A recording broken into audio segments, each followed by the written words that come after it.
नमस्कार दोस्तों। छोटी चर्चा ज्योतिष के ऊपर। ज्योतिष के अनछुए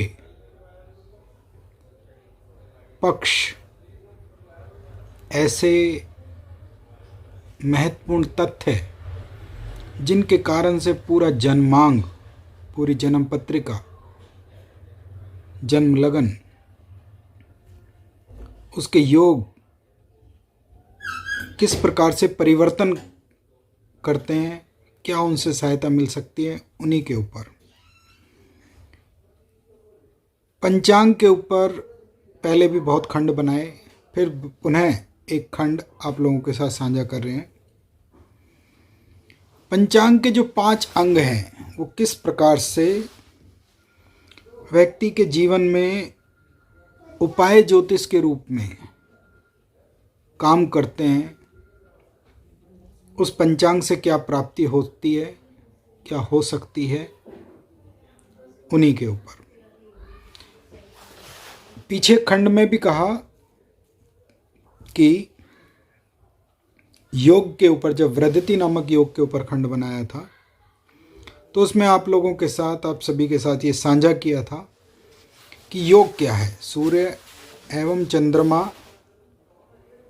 की दूरी, अंतर का, अंशात्मक अंतर का, राशि कला विकला का योग कहलाता है। तो तिथि वार योग नक्षत्र करण, 5 अंग, वार तिथि नक्षत्र करण योग, इन 5 अंगों को मिला के पंचांग बना।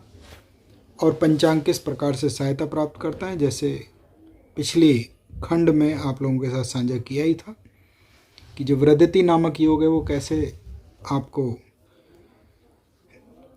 परिणाम देता है। उसी प्रकार से आज एक सूक्ष्म चर्चा 5 अंगों के ऊपर आप लोगों के साथ साझा करेंगे, जिसमें प्रथम है वार। वार जिस सूर्य उदय से अगले सूर्य उदय तक के बीच में जातक विशेष का, व्यक्ति विशेष का जन्म हुआ है, वह ज्योतिषीय वार है। यानी अर्थात यदि किसी व्यक्ति का जन्म सूर्योदय से अगले सूर्योदय सोमवार के दिन हुआ है, तो अगले दिन जब दोबारा सूर्योदय होंगे तो सोमवार से अगला मंगलवार होगा। तो इसका अर्थ हुआ वारपति रहे सोमवार। सुबह सूर्य उदय से अगले सूर्य उदय तक का जो समय खंड है वो वार कहलाया। शास्त्र क्या कहता है? वार पति वार वर्दा आयम, ये आयु की रक्षा करता है। जन्म पत्रिका के अंदर यदि वार पति अर्थात जिस वार में व्यक्ति का जन्म हुआ है, यदि वारपति शुभ स्थिति में बैठे हैं तो ये व्यक्ति के आयु की रक्षा करते हैं। यद्यपि अष्टमेश, अष्टम भाव का भी एक बहुत महत्वपूर्ण योगदान है, किंतु वारपति भी यदि स्वयं बलवान है तो कठिन परिस्थितियों से आयु की रक्षा करके उसको आगे ले चलते हैं। इसीलिए वारपति का बलवान होना अत्यधिक आवश्यक है। लेकिन हर जन्मांग में वारपति बलवान हो, ऐसा हो नहीं सकता। इसी के अंत में इसके उपाय भी आपको बताएंगे। तिथि सूर्य से चंद्रमा जब दूरी बनाते हैं तो वो प्रकाश है। तो जीवन में सभी प्रकार का प्रकाश तिथि निर्धारित करती है। तो तिथि एक बहुत महत्वपूर्ण घटक है जन्मांग का, जिसके कारण से व्यक्ति की मानसिक स्थिति के अंदर क्या बदलाव है, क्या परिवर्तन है प्रत्येक तिथि का, वह तिथि है। एक प्रकार से जीवन को प्रकाशित करने वाला, जीवन के अंदर कितना प्रकाश बनेगा वो तिथि है। नक्षत्र, नक्षत्र क्या है? कर्म बंधन है। क्यों? क्योंकि चंद्रमा जिस नक्षत्र में जन्म के समय उदित रहेंगे और जितने चरण में बैठे हैं, चारों चरणों में से जिस चरण में बैठे हैं उसके अनुसार जातक की विंशोत्तरी दशा जीवन काल में प्राप्त होती है। और चूंकि यदि दशाएं शुभ और केंद्र त्रिकोण के भावों की जातक को लगातार मिल रही हैं तो जातक जीवन में बहुत प्रगति करते हैं। अन्य योग भी इसमें सहायक होते हैं, किंतु नक्षत्र कर्म बंधन से जो पूर्व जन्म के कर्म हैं, क्योंकि दशा पूर्व जन्मों के कर्मों के आधार पर मिलती है, ग्रह कहाँ विराजित है, कहाँ व्यवस्थित हैं उसके अनुसार, तो इस कारण से नक्षत्र कर्म बंधनों के ऊपर विजय प्राप्त कराता है।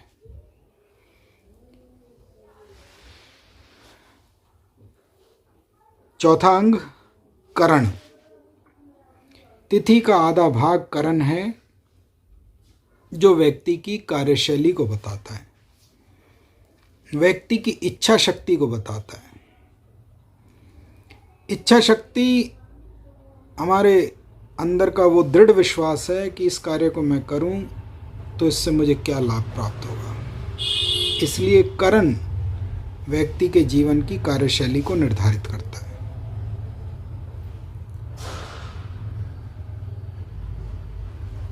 अंतिम खंड योग। पिछली चर्चा में, विचारों में इस बात को आपके साथ साझा कर चुके हैं कि योग सूर्य से चंद्रमा का अंतर, दोनों के राशि अंश कला का योग ही योग है। अर्थात सूर्य एवं चंद्रमा ने मिलके आपको क्या प्रदान किया, जीवन के अच्छे बुरे भले किस प्रकार से आपको योग मिल रहे हैं। शुभ योग शुभ फल देते हैं और भय उत्पन्न करने वाले नाम के योग जीवन में थोड़ा कष्टपूर्वक फल देते हैं। 5 अंग, तिथि वार, तिथि, योग, नक्षत्र, करण। हर अंग की विवेचना आपके साथ की, एक सूक्ष्म विवेचना एक एक करके अलग अलग बनाएंगे, किंतु आज की चर्चा से ये निष्कर्ष बनाया जा सकता है कि यदि ये 5 अंग बलवान स्थिति में हैं तो कैसे व्यक्ति को कोई समस्या आएंगी। बलवान व्यक्ति, पराक्रमी व्यक्ति, साहसी व्यक्ति अपने कर्मों से, अपने मानसिक बल से, शारीरिक बल से विजय प्राप्त करते हैं। आचार्य श्री के कथन अनुसार पंचांग पूजन अति आवश्यक है। नित्य भी पंचांग पूजन करना चाहिए, या विशेषतः जिस नक्षत्र, जिस तिथि, जिस वार, जिस योग या जिस करण में जातक विशेष का जन्म हुआ है उसका पूजन प्रातःकाल जरूर करना चाहिए। जैसे एक व्यक्ति, उदाहरण ले लेते हैं, एक अनुमान लगा लेते हैं, एक व्यक्ति सोमवार या रविवार, किसी भी दिन समझ लीजिए, उसको उसका जन्म हुआ है। सोमवार के स्वामी चंद्रमा, रविवार के स्वामी सूर्यदेव, मंगलवार के स्वामी भौमाय मंगल। सर्वप्रथम वार का पूजन करना चाहिए। पूजन किस प्रकार से करें? मानसिक पूजन करना अच्छा रहता है। जैसे यदि व्यक्ति सोमवार के दिन पैदा हुआ है तो चंद्रमा का मंत्र 10 बार पठन करें। बीज मंत्रों का प्रयोग करें, अच्छा रहेगा। जैसे ओम चंग चंद्राय नमः। मंत्र की संख्या 10 हो सकती है, 28 हो सकती है, 108 हो सकती है। वार के उपरांत तिथि का पूजन करें। तिथि, हर तिथि पे एक देवता शासन करते हैं। जैसे प्रथमा पे अग्नि, द्वितीया पे ब्रह्मा, तृतीया पे गौरी, चतुर्थ पे गणेश। जो जिस भी तिथि को जातक का जन्म हुआ है, आप तिथियों के खंड के लिए हमारी पुरानी श्रृंखलाओं को देख सकते हैं कि किस तिथि के स्वामी कौन है। उसके उपरांत तिथि के देवता का पूजन करना चाहिए।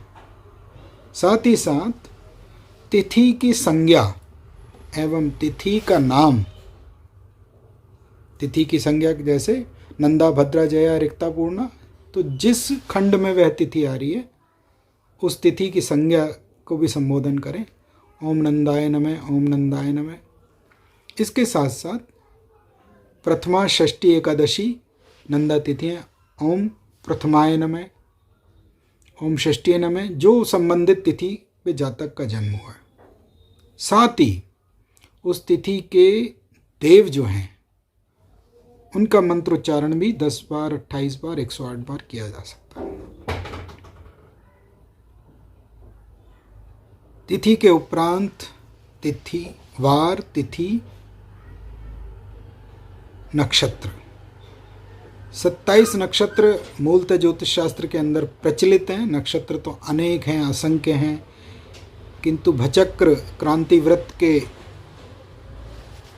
भीतर जो नक्षत्र हैं वो 27 हैं। उनके भीतर एक छुपा हुआ नक्षत्र 28वां अभिजीत भी है, किंतु मूलतः 27 नक्षत्रों की ही ज्योतिष के अंदर बात की गई है। उसके उपरांत नक्षत्र का पूजन करना चाहिए। जैसे अश्वनी नक्षत्र के स्वामी तो स्वयं अश्वनी कुमार ही हैं, भरणी के यम हैं। तो जिस नक्षत्र में जातक का जन्म हुआ है उसका नक्षत्र का नाम एवं नक्षत्र के देवता का 10 बार, 28 बार, 108 बार अपने समय खंड, अपनी उपलब्धता के अनुसार उसका भी पूजन करना चाहिए। तिथि, पहले वार हुए, फिर तिथि हुई, फिर नक्षत्र हुए, फिर उसके बाद करण। तिथि का आधा अंश करण है। करण पिछले खंडों में आप देखेंगे तो आपको प्राप्त हो जाएंगे। कई करण बहुत विशेष लाभ भी देते हैं और कई करण जीवन में व्यक्ति के ऊपर भार भी डाल देते हैं। जैसे विष्टि नामक करण भद्रा है। इसी प्रकार से करण का पूजन करना चाहिए 10 बार, 28 बार, 108 बार। अंत में बचे योग। 27 योगों के भी पूरी श्रृंखला अपने पुराने खंडों में हमने दे रखी है। फिर पुनः दोबारा उसे बनाएंगे और परिष्कृत करके और शोधन करके, किंतु आप उनको भी देख सकते हैं। फिर अपने योग का पूजन करें, क्योंकि वो योग सूर्य एवं चंद्रमा के द्वारा राशि अंश कला विकला का वो प्रदान है जो सूर्य और चंद्रमा ने आपको दिया। सूर्य अर्थात भगवान शिव, चंद्रमा अर्थात प्रतीकात्मक मानिए इसको माँ पार्वती। उन दोनों के आशीर्वाद से हमें क्या मिला, वो योग है। आपके जीवन में क्या योग प्रदान किया उस समय पे, उस योग का पूजन करें।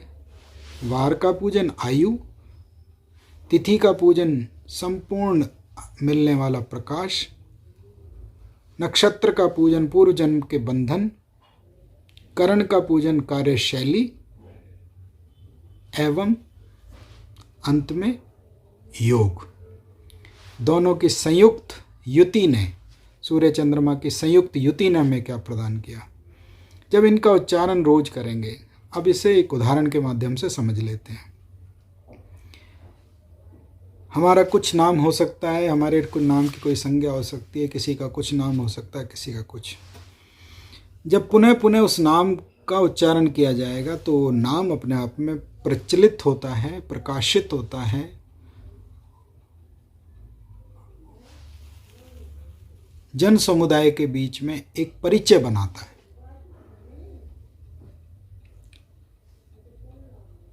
एक नाम का उच्चारण अनेक बार ऐसा सुनने में आएगा कि हाँ, हम उन्हें जानते हैं, हमने उनका नाम सुना है। तो उस नाम का जब उच्चारण किया जा रहा है, उसी प्रकार से जब नक्षत्र पंचांग के पांचों अंगों का बार बार उच्चारण किया जाएगा, जो मूलतः जातक विशेष के लिए बने हुए हैं, तो उनको बल प्रदान होता है। और उन बल के कारण से जातक को, व्यक्तियों को अपने पंचांग से संबंधित, अपनी जड़ों से संबंधित, अपने धरातल से संबंधित, जहाँ तक हमारी नींव है, जड़ें हैं, उसमें पोषण मिलता है, उसमें सुदृढ़ता प्राप्त होती है। इसीलिए पंचांग पूजन अति आवश्यक है।